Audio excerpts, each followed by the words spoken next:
All right, let's jump right into a really provocative idea, one that might challenge a belief many of us hold. The idea is this: the Buddha was not liberated. Now, I know that sounds pretty controversial, right? But according to the source we're looking at today, the whole argument hinges on a fascinating, very careful choice of words from the Buddha himself. So, get this. This is the moment everything pivots on. Someone asks him point blank, "Are you liberated?" And instead of a simple yes or no, he gives this incredible answer, "I am awake." It's kind of cryptic, but also super precise. It just makes you wonder, if he was liberated, why not just say so? And that's the central puzzle we're going to unpack. Are awake and liberated just two ways of saying the same thing? Or is there a profound difference? Because, as you'll see, unpacking this distinction reveals a completely different way of understanding what the Buddha's purpose on Earth really was. Okay, so to get to the bottom of this, we've got to be really clear on what these words actually mean. The entire argument really hangs on just two key concepts. So let's start with the big one: liberation. Now, when we talk about liberation in this spiritual context, we're not talking about, political freedom. It means something very specific. Being freed from that endless cycle of reincarnation, the whole cycle of birth, death, and then rebirth. It's seen as the ultimate goal, the final finish line of the spiritual journey.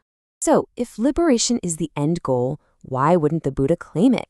Well, to understand his refusal, the source for this explainer says we need to zoom out and look at a wider spiritual context, specifically at some Hindu texts that view the Buddha not as the standalone figure, but as part of a much, much larger cosmic plan. This view totally reframes the Buddha. Instead of a unique person who reached some final, one-time state of being, this perspective sees him as part of a recurring pattern. He's an incarnation or an avatar of the god Vishnu, sent to Earth with a very specific job to do. And he's not the only one.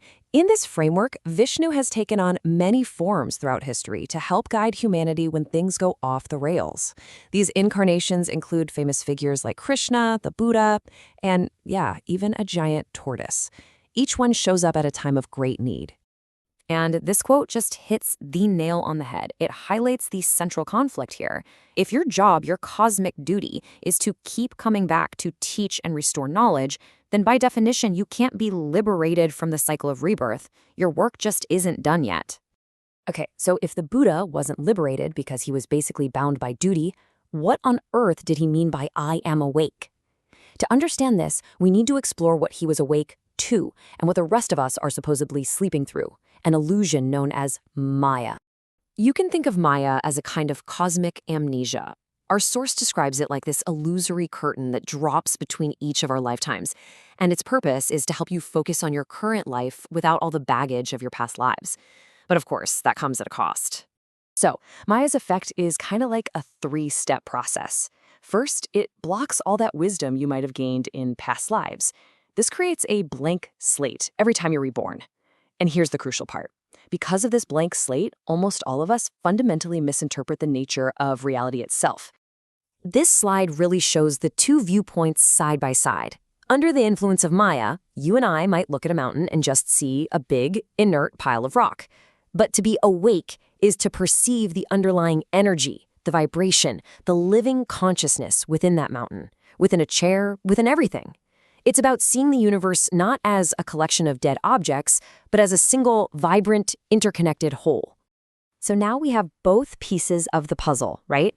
We have the duty of an incarnation who has to keep coming back, and we have the perception of someone who is awake to the true nature of things. Let's bring it all together and see what the final verdict is. So here it is, the crucial distinction. Being awake is a state of perception. It's about seeing reality clearly, without the filter of Maya. But being liberated is a state of being. It means your cosmic duty is finished and you don't have to come back anymore. And according to this view, for a being like the Buddha, you simply can't be both at the same time. And that brings us to the conclusion from our source. The Buddha's answer wasn't evasive at all. It was perfectly accurate. He was awake. He had pierced the illusion. But he wasn't liberated because his job description, his very purpose, literally required him to come back again and again to help the rest of us wake up too. This leaves us with a really fascinating final thought. If awake is about perception and liberated is about finishing your duty, It kind of reframes the whole goal of enlightenment. Is the point just to see clearly for yourself? Or is the ultimate state of being one where you continually return to help others see too? It suggests the spiritual journey might not have a final destination, but is instead an endless, beautiful cycle of service.